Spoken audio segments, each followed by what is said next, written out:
Mon titre appelé à enfanter, donc je fais des études de sage-femme, donc c'est un peu dans le même thème.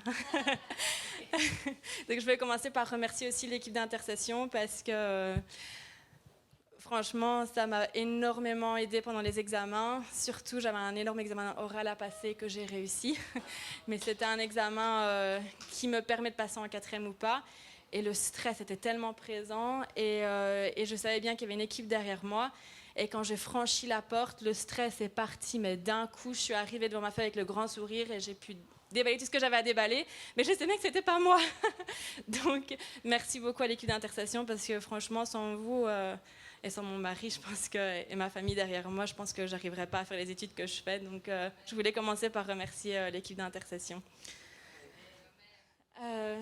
Donc voilà, appeler enfanter, en fait, ça vient d'une vision que j'ai reçue juste après mes examens. En fait, ça m'a gardé, après que Michele est venu, ça m'a gardé éveillée toute la nuit et je l'ai partagé avec Christophe et avec Daniel. Et c'est quelque chose qu'ils m'ont dit qu'il fallait que je partage et je vais le tourner un peu en prédication. Je n'étais pas sûre de comment j'allais le faire fonctionner, mais je vais laisser le Saint-Esprit, c'est lui qui va diriger. J'aimerais bien lire un passage dans Luc 1, 5 à 25, et c'est l'annonce de la naissance de Jean-Baptiste. Je vais prendre mes notes. Donc, du temps d'Hérode, roi de Judée, il y avait un sacrificateur nommé Zacharie, de la classe d'Abia. Sa femme était d'entre les filles d'Aaron et s'appelait Élisabeth. Tu peux continuer. Tous deux étaient justes devant Dieu, observant d'une manière irréprochable tous les commandements et toutes les abondances du Seigneur. Ils n'avaient point d'enfants parce qu'Élisabeth était stérile et ils étaient l'un et l'autre avancés en âge. Or, pendant qu'il s'acquittait de ses fonctions devant Dieu, selon le tour de sa classe, il fut appelé par le sort, d'après la règle du sacerdoce, à entrer dans le temple du Seigneur pour offrir le parfum. Toute la multitude du peuple était dehors en prière à l'heure du parfum. Alors, un ange du Seigneur apparut à Zacharie et se tient debout à droite de l'autel des parfums. Alors pour moi, l'autel des parfums, c'est important parce que l'autel des parfums, c'est le moment où il va brûler l'encens, et c'est un parfum de bonne odeur. Et le parfum de bonne odeur, en fait, c'est nous.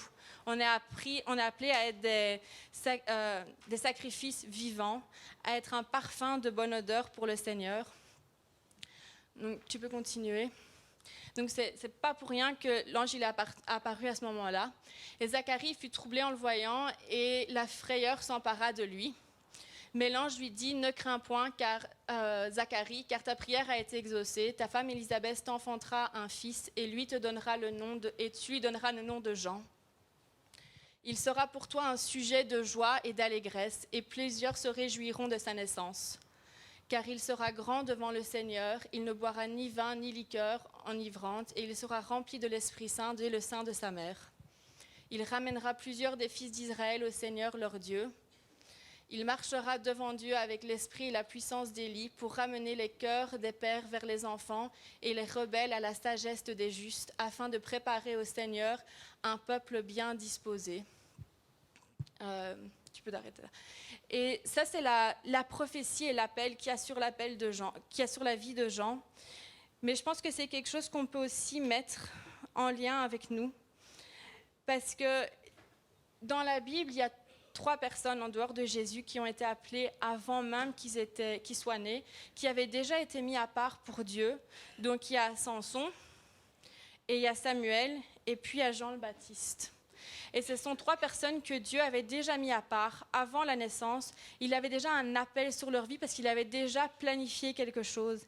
Et ici, quand on voit l'appel qu'il y a sur la vie de Jean, tu peux remettre le passage, s'il te plaît, de la prophétie sur Jean. Il va marcher devant Dieu avec l'esprit et la puissance d'Élie. C'est Dieu qui est en lui, c'est lui qui va marcher devant, c'est lui qui va préparer un chemin. Et c'est quelque chose qui est important dans notre vie aussi parce que nous, on est appelés non seulement à être des sacrifices vivants, mais on est aussi appelés à préparer un chemin pour annoncer la vie de Dieu, pour qu'on ramène les cœurs des personnes qui se sont éloignées de Dieu de retour à lui. On a un appel chacun sur nos vies, on a des graines à semer dans la vie des gens. On a des choses qu'on peut apporter et on a des rêves à faire naître dans la vie des autres et on est appelé à préparer un chemin pour lui. Et tu peux continuer. Et alors Zacharie, il va douter et il va rester muet pendant quelques jours, jusqu'à l'arrivée de Jean-Baptiste, pardon. Et tu peux avancer un peu plus loin vers le Luc 1,20. Donc il va être muet et tu ne pourras parler jusqu'au jour où ces choses arriveront parce que tu n'as pas cru à mes paroles qui s'accompliront en leur temps. Cependant, le peuple attendait Zacharie, s'étonnant de ce qu'il restait si longtemps dans le temple. Quand il sortit, il ne put leur parler et ils comprirent qu'il avait eu une vision dans le temple. Il leur faisait des signes et il resta muet. Lorsque ses jours de service furent écoulés, il s'en alla chez lui. Quelque temps après, Élisabeth, sa femme, devient enceinte et elle se cacha pendant 5 mois en disant « C'est la grâce que le Seigneur m'a faite quand il a jeté les yeux sur moi pour ôter mon opprobre parmi les hommes. » Et là, on voit que, je préfère le mot, enfin, opprobre, c'est un peu bizarre, mais je préfère honte, parce que de ce temps-là, quand les femmes, elles étaient infertiles, c'était un peu la honte. Elles se cachaient, elles n'avaient pas d'enfants, et ici, elle n'a plus de honte à avoir, elle est enceinte. Mais elle ne l'a pas montré tout de suite, elle ne l'a dit qu'à partir du moment où les choses commençaient à se voir. Et c'est à ce moment-là qu'elle a commencé à en parler, mais avant ça, elle a vraiment couconné ce bébé. Elle a laissé le temps à ce bébé de grandir en elle, de se fortifier avant de l'annoncer. Et tu peux remettre la vision que j'ai eue en fait. C'est aussi... j'attends que tu le... En fait, c'est... J'ai vu... Enfin, Dieu, je pense, nous parle chacun dans le domaine dans lequel on est. Donc moi, ce que j'ai vu, c'est un utérus, voilà. Je vous apprends à faire un peu de cours d'anatomie en même temps. Donc ça, c'est un utérus sain. Et c'est un utérus qui est prêt à accueillir un bébé, qui est prêt à voir un bébé grandir à l'intérieur. Et quelque chose de vraiment de sain, c'est à ça que l'utérus ressemble. Et c'est à l'intérieur de nous. Et tu peux montrer. Et en fait, ce que j'ai vu, c'est qu'il y avait eu des blessures. Et un utérus, quand il est blessé, c'est comme ça qu'il est censé... C'est ça qu'il est censé avoir. Comment est-ce qu'il est censé cicatriser? Il y a une blessure sur une paroi, ça peut être dû à un avortement, ça peut être dû à une opération, parce qu'il y a des... Enfin, je vous épargne tous les termes, mais il y a plusieurs choses qui peuvent causer des blessures à l'intérieur de l'utérus.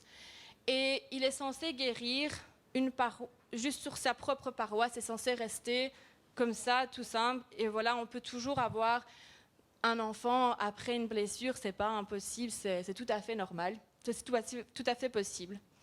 Mais moi, ce que j'ai vu, c'est que l'utérus, en fait, il n'a pas guéri correctement. Tu peux mettre la suivante. Et il y a vraiment eu des adhérences qui ont commencé à se créer. Ça s'appelle des synéchies. Ce sont des adhérences, en fait, qui se créent à l'intérieur de l'utérus quand il est endommagé. Et ça crée des ponts. Et en fait, ça crée des ponts à travers les parois, comme des toiles d'araignée. Et ça empêche l'implantation et ça crée une infertilité. Et toutes ces blessures, en fait... C'est normal qu'on traverse des moments où des blessures et tout ça. Mais là, ce sont vraiment des blessures spirituelles, peut-être des blessures où on a dit non, ça peut être quelque chose qui s'est passé dans notre vie. Et ce que j'ai reçu, c'est ça concernait l'Église, mais ça nous concernait aussi nous personnellement, parce que quand j'étais ado, donc il y en a qui étaient déjà là, il y en a qui n'étaient pas encore là, mais il y avait eu, je pense que tu pourras peut-être confirmer, il y avait eu une prophétie qui avait été donnée à l'Église, et qu'on allait avoir des églises filles, et que ces églises filles, elles allaient aller être implantées dans les nations, et qu'on était appelés, nous, en tant que de cette église ici, à grandir, à avoir des églises sœurs, à avoir des églises filles. Et on n'en a pas encore, et j'étais ado, donc ça fait quand même 14 ans, je pense, un peu plus, 14-15 ans, et tu t'en souviens? Et alors, et ce n'est pas encore arrivé, et je pense qu'il y a eu des blessures qui se sont passées dans l'église, et des blessures qui n'ont pas guéri correctement. Et ça a causé cette infertilité parce qu'il n'y a plus rien qui sait s'implanter en fait. L'œuf, il a beau essayer de venir, il y a beau des semences qui arrivent, il ne sait pas s'implanter. Et moi, ce que j'ai vu, c'est Dieu qui venait avec sa main, avec précision, retirer ces toiles à l'intérieur de cet utérus. et il nous redonnait, tu peux mettre la suivante, un utérus sain, prêt à enfanter. Mais je pense que c'est pas juste pour l'Église, c'est aussi chacun d'entre nous dans notre vie spirituelle. Parce que je vais vous donner un témoignage. Quand je suis partie aux États-Unis, avant de partir aux États-Unis, je recevais énormément de paroles prophétiques pendant le culte et j'avais vraiment grandi dans ce don prophétique. Et quand je suis partie aux États-Unis, je n'avais pas cette même opportunité qu'on a ici. Et Dieu me parlait, il me donnait des paroles. Et puis, chaque fois, en plus, c'était quand le pasteur, je pense que si le pasteur avait été présent, j'aurais peut-être pu les partager, mais à chaque fois que je voulais les partager, on me disait non.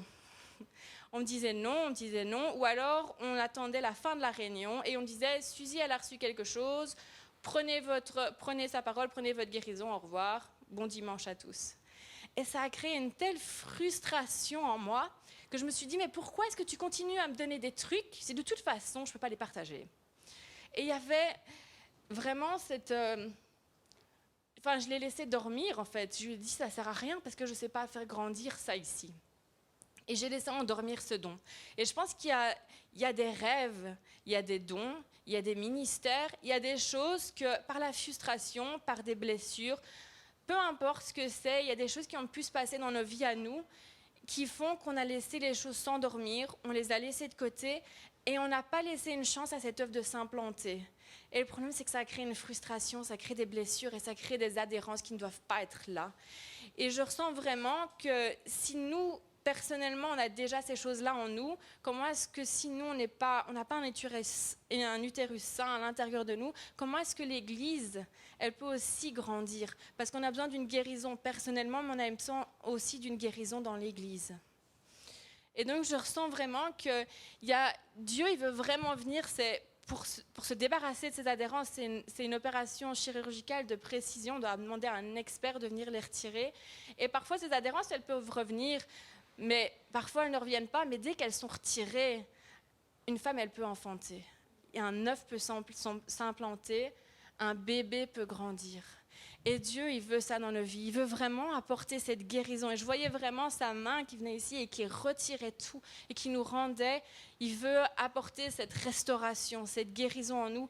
Et ici, ce moment de louange, c'était génial parce que Saint-Esprit il y a cet esprit pour ce moment de guérison et de restauration. Et c'est ça, il faut que Dieu qu'il vienne et guérir. Il faut prendre votre guérison et il faut laisser les choses qu'il a fait naître en vous s'implanter. Laissez les graines qu'il a mis en nous, les faire venir et les laisser s'accoler à votre paroi et voir un bébé grandir. Le garder en soi, le faire devenir grand, fort et puis l'annoncer et que tous ensemble on puisse accueillir la venue de cet enfant. Parce qu'il y a des choses qui doivent naître dans cette Église. Il y a des choses qui doivent naître dans vos vies. Il y a des livres qui doivent être écrits. Il y a des ministères qui doivent se lever. Il y a des gens qui doivent venir et accomplir des choses et il y a des promesses dans cette Église qui doivent naître. Et je sens vraiment que ici, on a besoin vraiment d'avoir cette naissance en nous, d'avoir cette guérison, cette restauration et de laisser Dieu venir et retirer ces adhérences qui n'ont pas lieu d'être. On a besoin de retrouver un utérus sain pour pouvoir enfanter. Et donc ici, j'aimerais bien vraiment faire un appel. Je pense qu'il faut qu'on reste dans ce moment d'adoration dans lequel on était parce que la présence de Dieu est tellement forte, elle est toujours là. Et je pense qu'on a besoin de vraiment prier les uns pour les autres, de prier pour cette guérison, pour cette restauration, de voir Dieu qui vienne et qui fasse naître quelque chose à l'intérieur de nous, qu'elle soit vraiment arracher ces adhérences qui n'ont pas lieu d'être pour qu'on puisse faire grandir nos rêves.